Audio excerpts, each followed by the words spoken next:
A paz de Jesus, tudo bem com vocês? Meu nome é Lucas, hoje a gente está no 42º dia da Bíblia no nosso dia a dia. Hoje a gente vai começar a ler as cartas de Paulo. A gente vai começar por Gálatas, vamos ler o capítulo 1 e 2, tá bom? Agora nas cartas eu vou fazer um pouquinho maior, né? Um pouquinho maior entre aspas, né? Porque tem algumas partes das cartas que são um pouco menores. Então eu vou fazendo conforme eu vou vendo. Tipo, se ficar muito pequeno, eu pego duas, entendeu? Para a gente sempre ir estudando mais ou menos o mesmo tanto, tá bom? Mas antes de tudo, vamos começar com a oração do Espírito Santo para que ele possa nos conduzir e nos inspirar na nossa leitura de hoje. Em nome do Pai, do Filho e do Espírito Santo. Amém. Vinde, Espírito Santo, enchei os corações dos vossos fiéis e acendei neles o fogo do vosso amor. Enviai, Senhor, o vosso Espírito, e tudo será criado, e renovareis a face da terra. Oremos. Ó Deus, que instruíste os corações dos vossos fiéis com a luz do Espírito Santo, fazei que apreciemos retamente todas as coisas, segundo um mesmo Espírito, e gozemos sempre da sua consolação, por Cristo Senhor nosso. Amém. Paulo, apóstolo, não por iniciativa humana, nem por intermédio de nenhum homem, mas por Jesus Cristo e por Deus Pai, que o ressuscitou dos mortos. E todos os irmãos que estão comigo, as igrejas da Galácia, a vós, graça e paz da parte de Deus, nosso Pai, e do Senhor Jesus Cristo. Ele se entregou por nossos pecados, para nos libertar do presente mundo mau, segundo a vontade de nosso Deus e Pai. A Ele a glória pelos séculos dos séculos. Amém. Admiro-me de que tão depressa, abandonando aquele que vos chamou na graça de Cristo, tenhais passado a outro evangelho. Não que haja outro, mas acontece que algumas pessoas vos estão perturbando e querendo corromper o evangelho de Cristo. Pois bem, mesmo que nós ou um anjo vindo do céu vos pregasse um evangelho diferente daquele que vos pregamos, seja excluído. Como já dissemos e agora repito, se alguém vos pregar um evangelho diferente daqueles que recebestes, seja excluído. Tenho eu buscado a aprovação dos homens ou a de Deus? Acaso procuro agradar aos homens? Se ainda quisesse agradar aos homens, não seria servo de Cristo. Irmãos, asseguro-vos que o evangelho pregado por mim não é conforme critérios humanos, pois não o recebi nem aprendi de uma instância humana, mas por revelação de Jesus Cristo. Certamente ouvistes falar como foi outrora a minha conduta no judaísmo, com que excessos eu perseguia e devastava a igreja de Deus, e como progredia no judaísmo mais do que muitos judeus da minha idade, mostrando-me extremamente zeloso das tradições paternas. Quando, porém, aquele que me separou desde o ventre materno e me chamou por sua graça, agradou revelar-me o seu Filho, para que eu o anunciasse aos pagãos. Não consultei carne e sangue, nem subi a Jerusalém para ver os que eram apóstolos antes de mim. Pelo contrário, parti para a Arábia e depois voltei ainda a Damasco. Depois, 3 anos mais tarde, fui a Jerusalém para conhecer Cefas e fiquei com ele 15 dias. Não me encontrei com nenhum outro apóstolo, a não ser com o Tiago, o irmão do Senhor. Escrevendo estas coisas, afirmo diante de Deus que não estou mentindo. Depois, fui para as regiões da Síria e da Cilícia. Ainda não era pessoalmente conhecido das igrejas da Judéia, que estão em Cristo. Apenas tinha ouvido dizer que aquele que antes nos perseguia está agora pregando a fé que antes procurava destruir, e glorificavam a Deus por minha causa. 14 anos mais tarde, subi de novo a Jerusalém, com Barnabé, levando também Tito comigo. Fui lá por causa de uma revelação. Expus-lhes o evangelho que tenho pregado entre os pagãos, o que fiz em particular aos líderes da igreja, para não acontecer estivesse eu correndo ou tivesse corrido em vão. Mas nem Tito, meu companheiro que é grego, foi obrigado a circuncidar-se, e isso não obstante a presença de falsos irmãos. Intrusos que sorrateiramente se introduziram entre nós, para espionar a liberdade que temos no Cristo Jesus, com o fim de nos escravizarem. A essas pessoas não fizemos concessão, nem por um momento, para que a verdade do Evangelho permanecesse íntegra no vosso meio. Quanto às pessoas reconhecidas como importantes, ou que tenham sido outrora, não me interessa.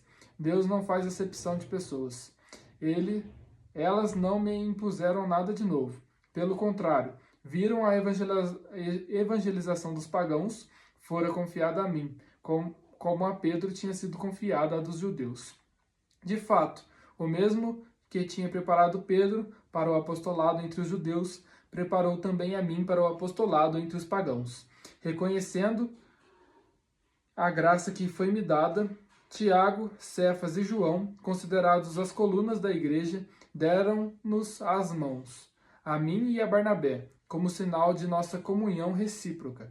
Assim ficou confirmado que nós iríamos aos pagãos e eles aos judeus. O que nos recomendaram foi somente que nos lembrássemos dos pobres, e isso procurei fazer sempre, com toda a solicitude.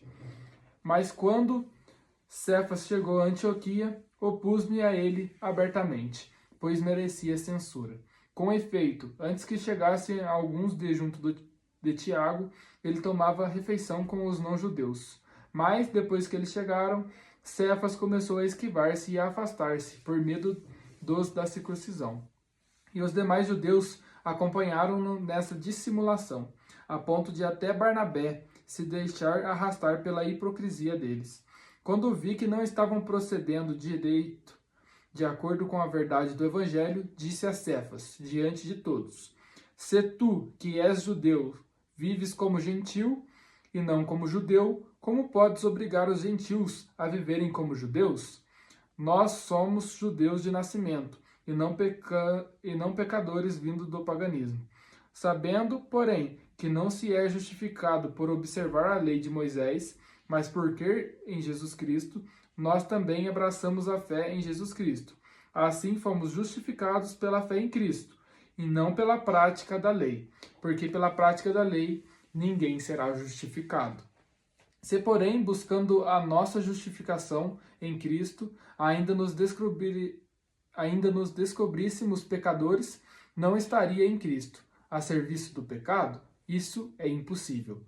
Se eu reconstruo o que destruí, então sim, é que me torno transgressor.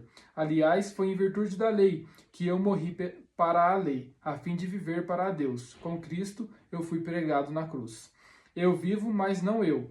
É Cristo que vive em mim. Minha vida atual na carne, eu a vivo na fé, crendo no Filho de Deus que me amou e se entregou por mim. Eu não invalido a graça de Deus. Ora, se a justiça vem pela lei, então Cristo morreu por nada.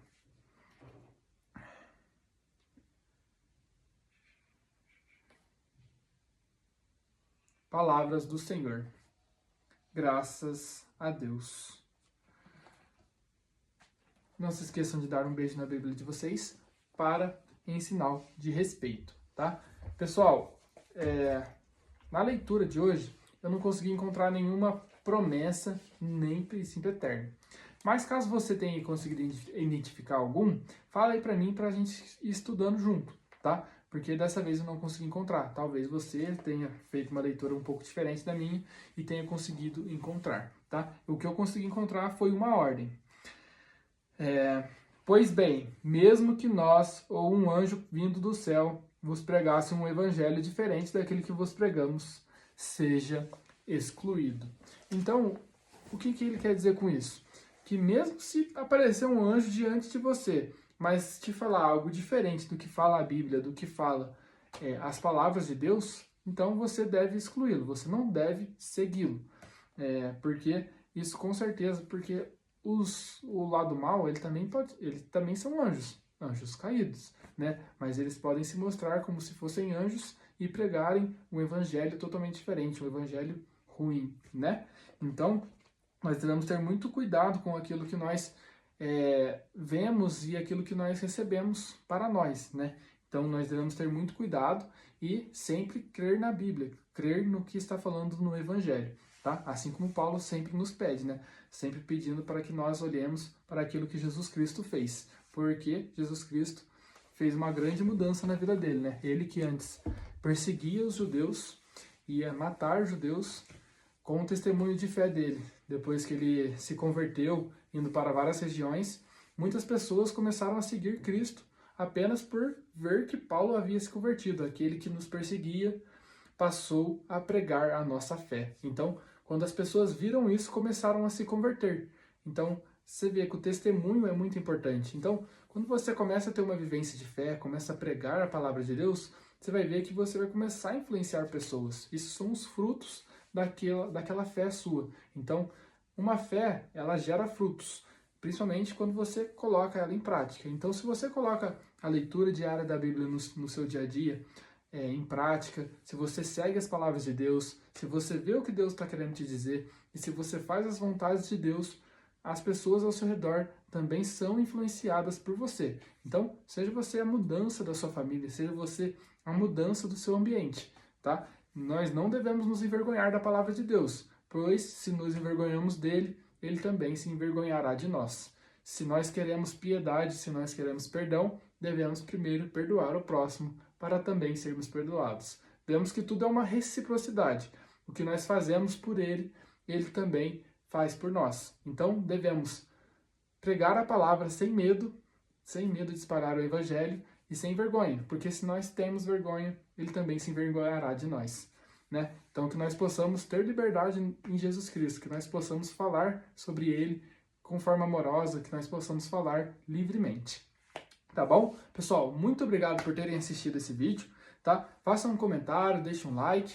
Muito obrigado por terem acompanhado até aqui. A paz de Jesus, salve Maria, tenham um ótimo dia.